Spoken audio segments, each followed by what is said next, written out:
Hello, everyone, and welcome to another Midland Mencap podcast with me, Tom, and Jane Hatton.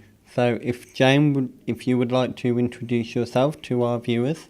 Thanks, Tom. Yeah, delighted to be here. So I'm Jane Hatton and I run Even Break, which is a social enterprise run by and for disabled people and helping disabled people get into work, but more importantly, helping employers to access all of the talent that we represent. Which is a good thing. Yeah, absolutely. Because it means more help for disabled people and getting a light on them. Well, absolutely. And I think the way we look at it is there's a huge gap between the employment rates of non-disabled people and disabled people.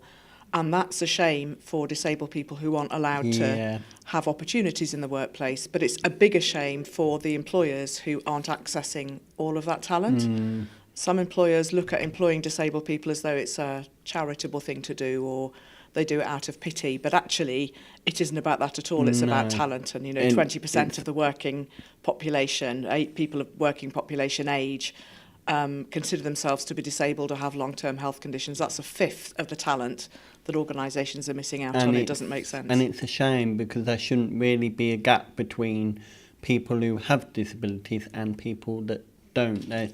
There shouldn't be a gap at all, should there? No, absolutely. Everyone should be seen as equal. Yeah, and everybody has talents and everybody has something to offer. And I think until employers start looking at disabled people as a pool of talent rather than, they're going to be a problem, we're never going to get that gap reduced to nothing. So could you tell us a little bit about your work at Even Break, please? Yeah, so we're all disabled ourselves, as I mentioned. We work all over the country, the whole of the UK, and we have a specialist online job board just for disabled candidates. And then we work with employers who are enlightened enough to understand they should be employing this pool of people. So we work with some amazing organisations like Midland Mencap, like Channel 4, like Lloyds Banking Group, John Lewis, Unilever, a very diverse range of employers. And what they can do is advertise their vacancies, and then the pool of talent that we've attracted, the disabled candidates, can then have confidence to apply for those jobs because they can see that if an employer has paid to advertise on a job board that's just for disabled candidates, it's safe for them to apply, and they really are going to be treated seriously as talent. So that's part of the work we do. What we also do is we try and help employers to become, to understand why they should employ more disabled people, but also for them to become more accessible and inclusive in things like recruitment processes and employment practices. Okay. So how important is it for employers to attract disabled applicants for their jobs? It's absolutely crucial for so many reasons. So disabled people on average are just as productive as non-disabled people. We have significantly less time off sick on average. We bring with us a whole raft of skills that we've had to acquire because we're disabled. The whole point of being disabled means that we face barriers that other people don't face. Like hidden disabilities, isn't it? Because sometimes when you're disabled, like a hidden disability, it's not always seen, it's hidden, so it makes it more harder. Yeah, and somebody can see somebody in a wheelchair and think, they need ramps or whatever they might think that they need. But you look at someone, you don't know if they're autistic or they're dyslexic or they're diabetic or, anything else. And because as disabled people, we face these barriers every day of our life. We have to become resilient and we have to become problem solvers. We have to become creative. And strong. Yeah, all of those things. And as an employer, why wouldn't you want to employ somebody with all of those skills? What are the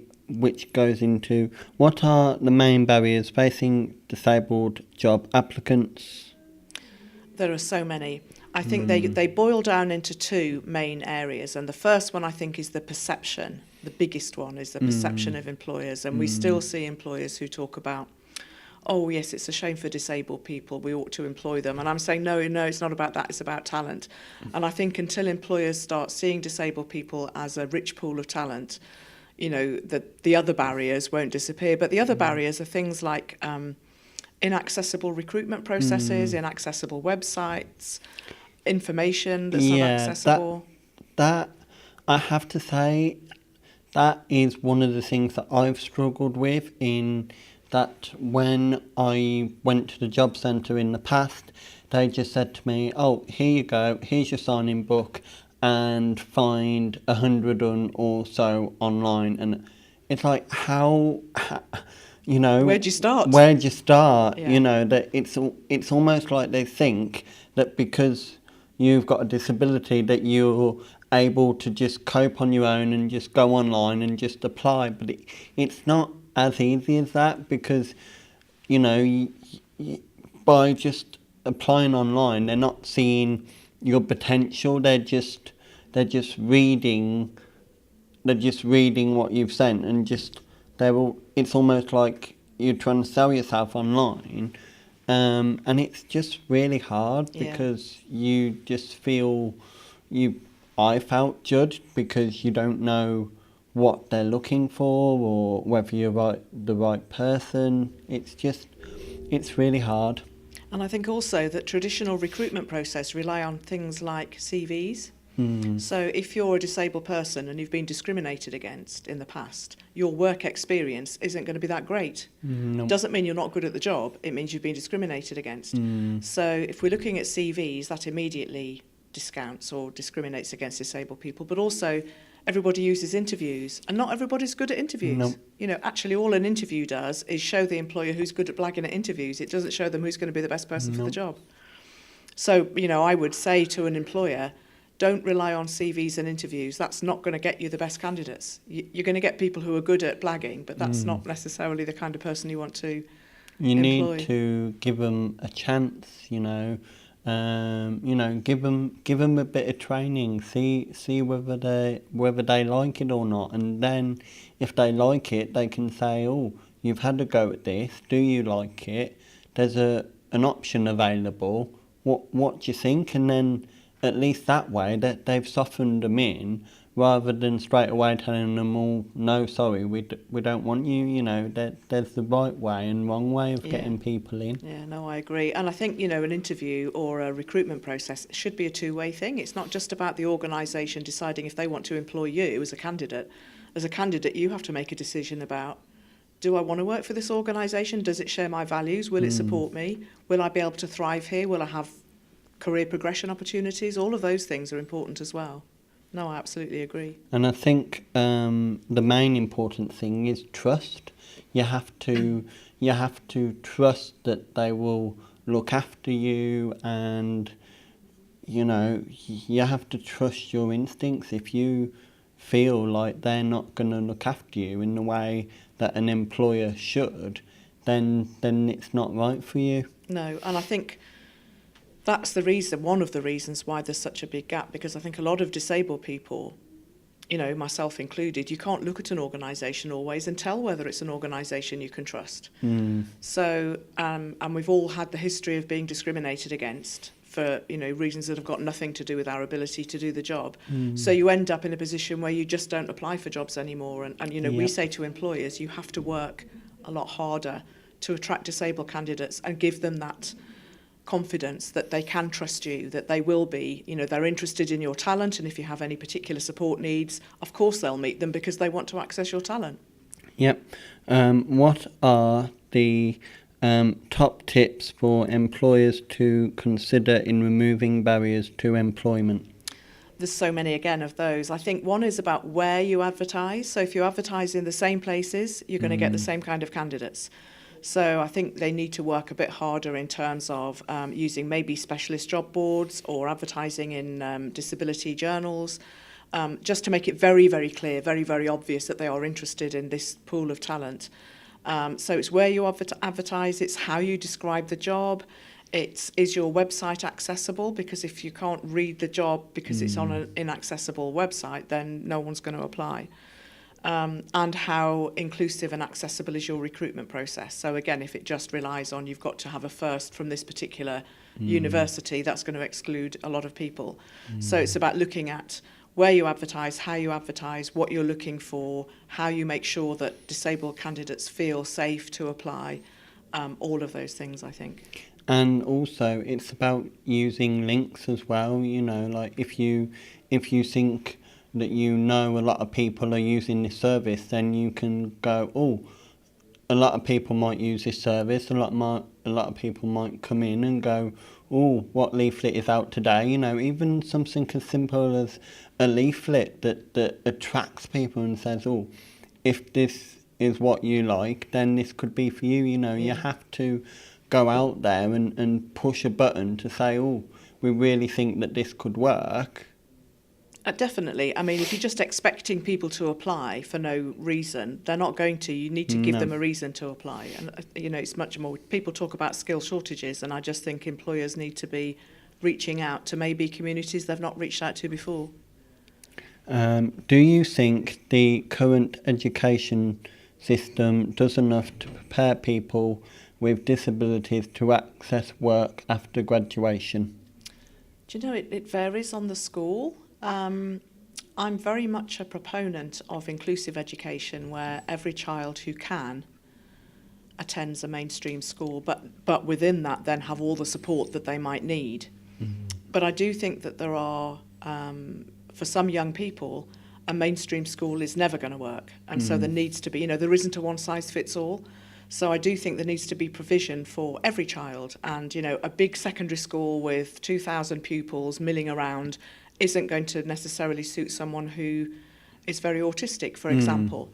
So I think there is an argument for separate education for some, you know, a small number of pupils. But I think for most disabled young people, then mainstream education should be broadened and given the support that people can. Yeah. But I'm not sure. I think still there's this kind of patronising view that disabled young people haven't got much in terms of ambition or aspiration, or even a desire for a job, and that's so wrong. And I just think that often we can limit people's aspirations by sort of saying, oh, well, you wouldn't be able to do this and you wouldn't be able to do that. And there's a lot of focus on what disabled people can't do and not enough focus on what actually people can do, especially with technology and things that's around today that will really help. Also, I think schools need more awareness. I know for me, when I was looking for my secondary school, straight away the head teacher said, oh,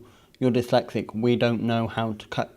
Well, you should know how to cope because you should have staff trained in your school enabled to cope. Yeah, absolutely.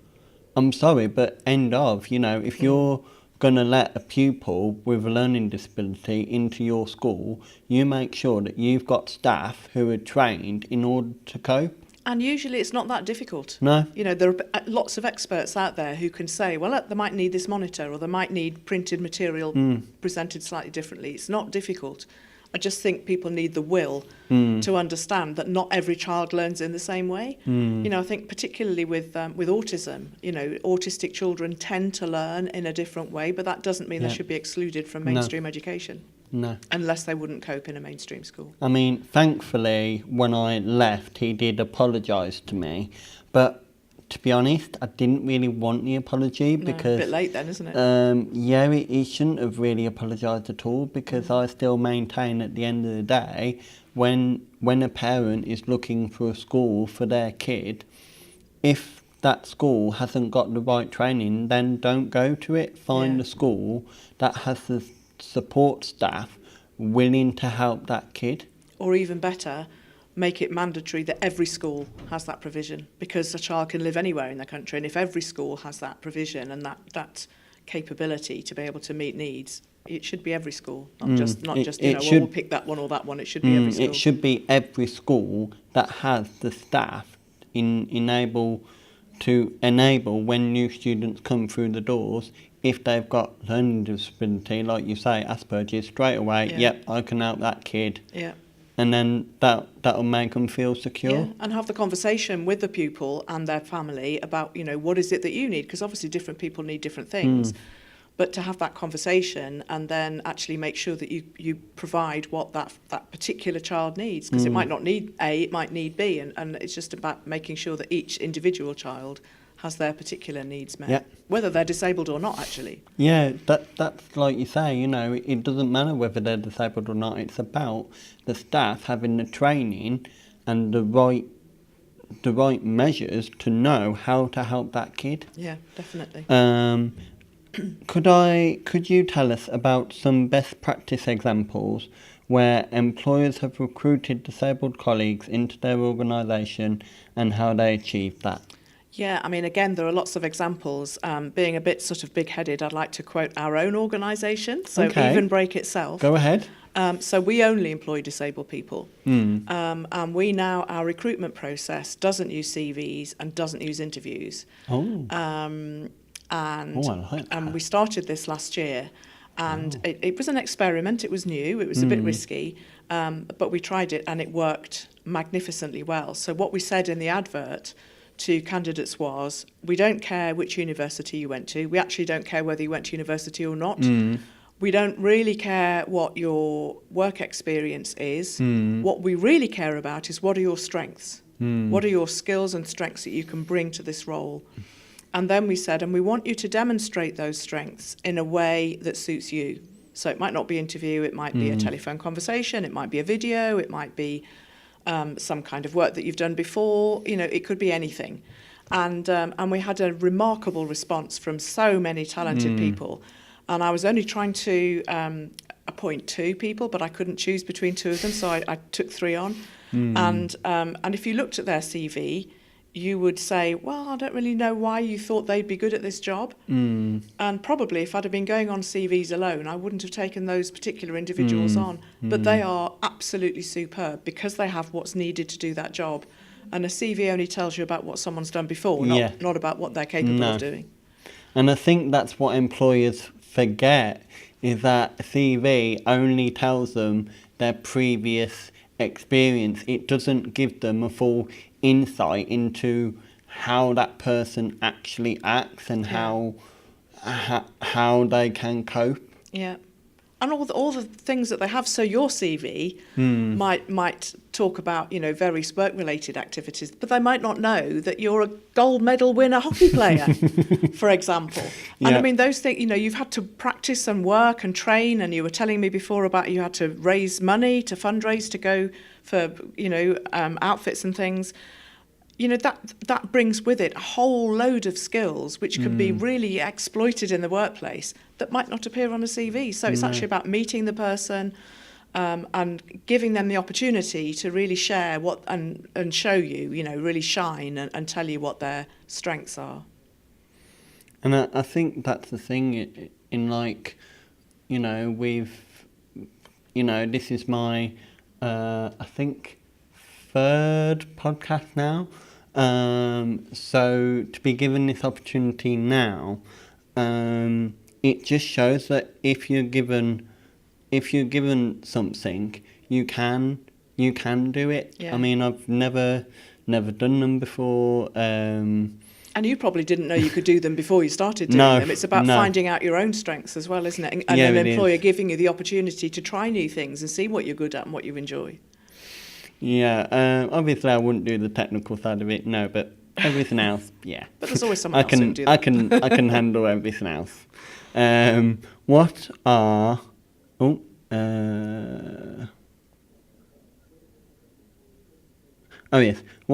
the real benefits to an organisation in employing a disabled citizen that are often overlooked when recruiting for jobs? Yeah, again, there are so many. I think for me, it's about having people from different backgrounds who've got different experiences, who can bring new ideas and they can maybe challenge what we're doing at the moment.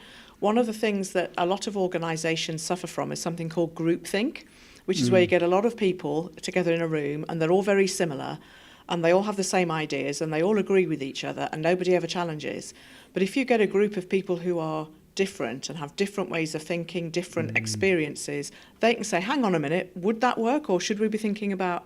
And actually, if your organisation wants to succeed, you need people who have different ideas and creativity and innovation and challenging of the way we've always done things. So I think as an organisation, if you're not employing disabled people, you're really missing a huge trick in terms of, and also how you engage with disabled people outside of the organisation, because as disabled customers, you know, disabled people and their families spend £250 billion a year in the UK.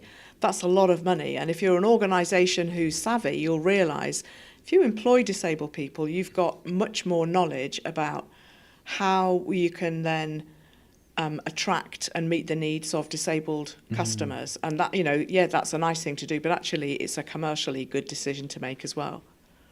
And I think it also gives the company joy. You know, it's like, you know, the experience that I've had in doing the voluntary jobs that I have done. It's not about whether I get paid or not. It's the enjoyment on the looks of people's faces when you've spoken to them and they've greeted you, and you go home at the end of the day thinking, yeah, I've had a really nice day today because everyone's been so welcoming. And that's what you need. You need people to welcome you and say, oh yeah, you know, you'll fit right in here. And that's what people want. They want to feel needed and feel like they're actually doing something worthwhile. Absolutely. It's not about being patronising, is it? It's about No. people feeling, you know, I'm able to use my skills here and I'm valued here and I can make a contribution and it's valuable and people like it, and it's so important.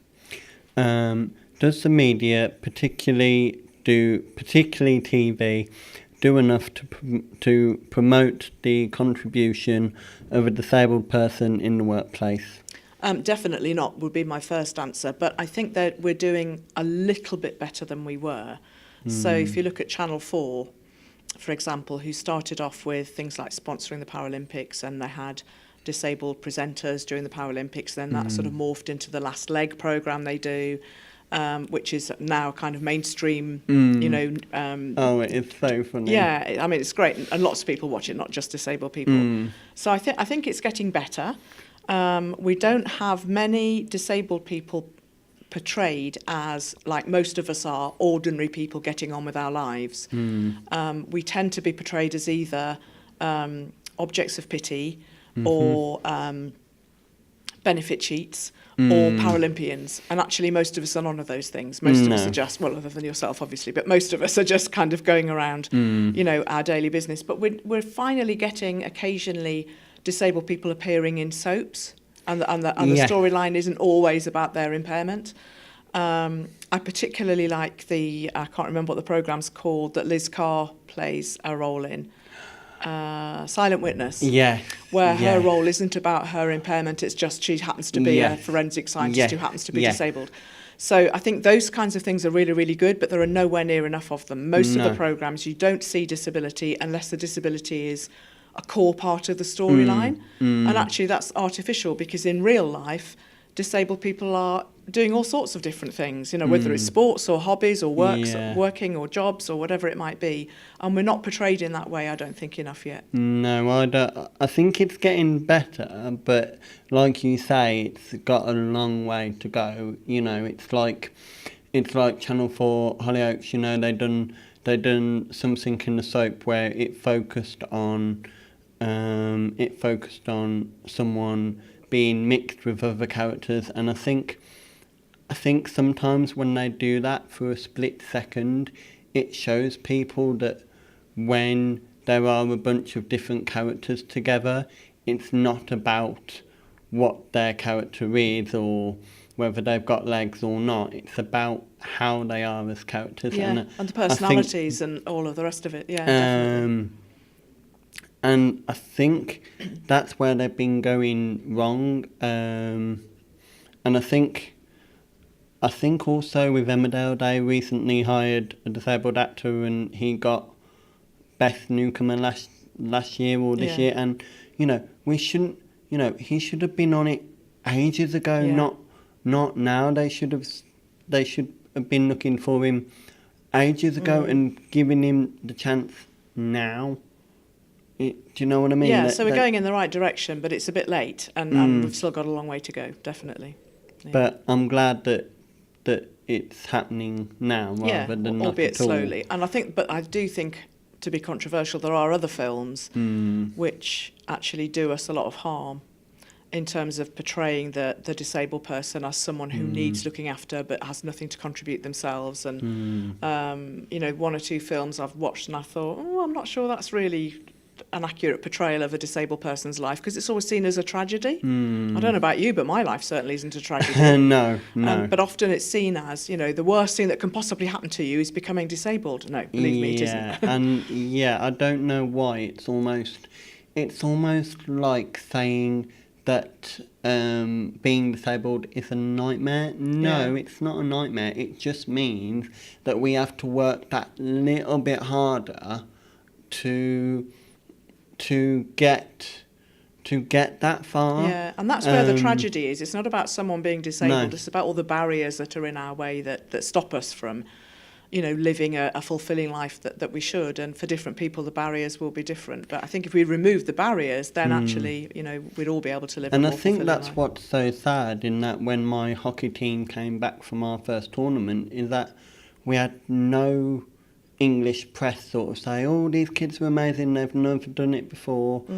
And, you know, we had a few people who would think, oh, these are kids, what are they doing? Yeah, we are kids, but, you know, we're doing something that we've never done before. And you know, give us a bit of credit. Yeah, and also that could have been really good for other children. You know, who are thinking, I'd love to do sport, but I'm disabled, I'll never be able to do sport. But actually, if you can see role models, then you can think, actually, they can play hockey. I could play hockey too. Yeah. So it's not just about celebrating what you've done. It's about giving those opportunities to everybody else and those aspirations to other people. But that's the press's loss, really. Yeah. Can't do anything about them. In Birmingham, only about 1% of adults with a learning disability have a full-time job. Is there a message that needs to be sent out to employers, the council, and other influences on how to change this? Yeah, absolutely. I mean, we know there's a big disability employment gap for people with any impairment, but if you have learning disability, as you say, you're much less likely to be in meaningful employment. And I think, again, the employers are the ones that are really missing out as well. Yeah. Because, you know, my experience tells me that if you employ someone with a learning disability, it might take a bit longer to train them, conceivably. Might not, but it might. But they will be there. But that shouldn't matter. No, and they'll be there for so much longer, and they'll be loyal, and customers like it. You know, so I just think it's really employers who are missing out on a trick here. That, you know, here is a whole range of people with a whole range of different skills who will be loyal, who are motivated, who want to work, who won't always be looking for the next promotion necessarily. They'll be giving all that they have to the job that they're doing. And I just think it's a whole pool of talent that organisations are missing out on. It's like you say, you know, like a pyramid, for example, you know, start at the bottom. If it takes 3 months, 6 months, 12 months, it doesn't matter. Train them until they get right to the top of the pyramid. And then at that stage, if you feel confident enough to let them go, then you've helped them, you've got them to the top, you can let them carry on. And, you know, that don't sort of keep them at the bottom and just go, oh, you're taking too much time. Just let them grow and just give them a chance to show what they're capable of doing. Absolutely. And also, one thing I think the council needs to be clear on, and I'm having personal problems with this myself, is about how having a job would affect benefits, because, like, I need to keep a roof over my head, I need food to eat, and 1 minute I have got it, and the next minute I haven't, and then they're saying, oh, you're not well enough, so we'll take them.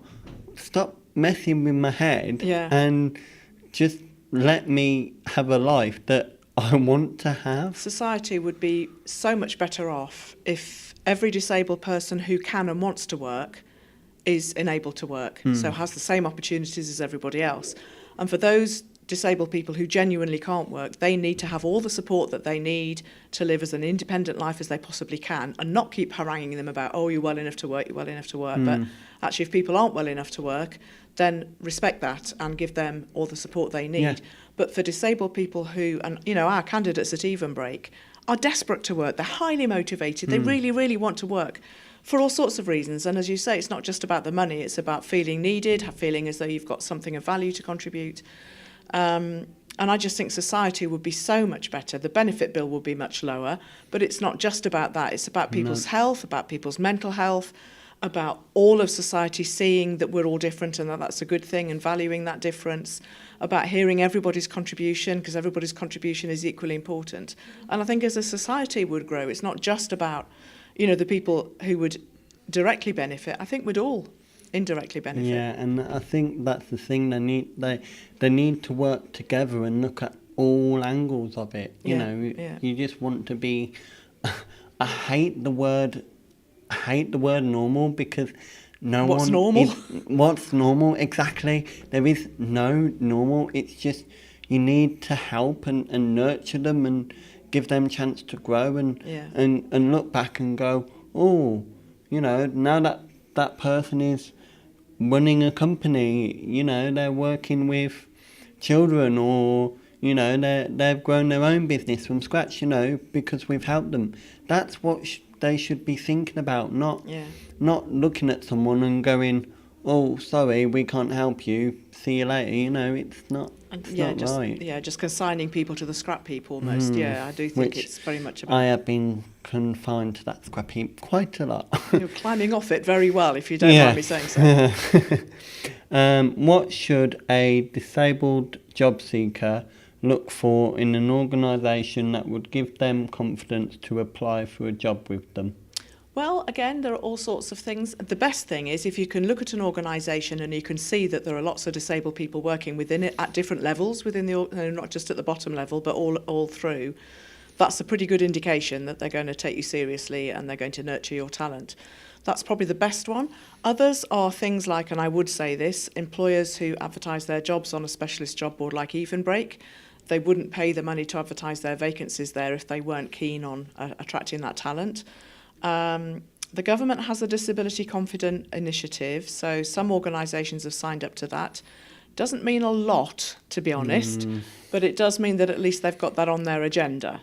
So that might be, a kind of indication, but you'd want, I think, further proof as well. But I think it's also about making sure that the organisation values diversity as a whole. So do you see people from different ethnic backgrounds, different genders, different sexual orientations, as well as people with disabilities? Because I think actually what you need to know is that as an individual, you can work for that organisation and you can be yourself and still be valued. You haven't got to pretend to be something else. And then they're few and far between. There aren't many employers out there, I'm afraid. Yeah, and I think sadly, saying the word again, trust. You have to trust the organisation, because, like I said to you before in the previous statement, what good is taking someone who's got a disability and going, oh yeah, have a look at the computer. They may not have the skills to know how a computer works, which site to go on. Actually help them. Even if you go over your time and go, oh, next person please. No, take time to make sure that they're confident, know what they're doing, so that if they are on their own and want to have a look, they can go out there and have a look. But if you've not helped them, then they're not going to know where to turn or it's a bit where like to go to. Did you see the film I, Daniel Blake? No. So that was very much similar to that. It was a man who'd become disabled, he'd had a stroke, and he was at the job centre, and he was, and they were saying, well, use a computer to look for jobs. He'd never used a computer in his life. And lots of people are in that situation. So it isn't good enough just to say, go and find jobs. Actually, as you say, people need different kinds of support in doing that. And actually, so do non-disabled people. It's not good enough just to say, go and do this. Actually, people do need a bit of direction, a bit of support. And just, I think it's almost like, I don't know why, but it's almost like an organisation want their wage packet, It's like, oh, I've got so many on my books, yay, I've helped them get into work. Yeah, you've helped them get into work, but you haven't helped the other people who are desperate in need of help and actually want the help. You haven't looked at them at all. You've gone, sorry, all my wage packet is this, and Yeah, definitely. If you could give Midland Mencap one piece of advice on how to encourage disabled applicants to want to apply for jobs with them, what would it be? Well, I've had a long conversation this morning with your CEO, Dave, and he has been telling me about all of the things that you do. And whilst clearly Midland Mencap isn't perfect, like no organisation is perfect. He was telling me about what Mencap do, or Midland Mencap do, and I think that the first bit of advice would be make sure that the candidates know that, because it doesn't matter how good you are internally, if a disabled candidate doesn't know that, they're still not going to apply. So it's about blowing your own trumpet and saying, we really do want to attract disabled candidates. But it's very much, I think, about what you've mentioned a couple of times now about trust. So I think Midland Mencap need to reassure candidates that actually we really do want your talent and we really will meet your needs, and we now have an amazing new building that's very, very accessible, and we want to employ a whole range of different people. So I think it's about blowing their trumpet about what they're already doing, but also doing things better and improving and going on a journey. And I feel that that's the journey that they're on. Yeah, I think so. And I also think that what would help them is always making sure that their target audience is accessible. Yeah. You know, even if it's getting posters out there or things that are, leaflets, It's about communicating with people, isn't it? Saying, we really want your talent.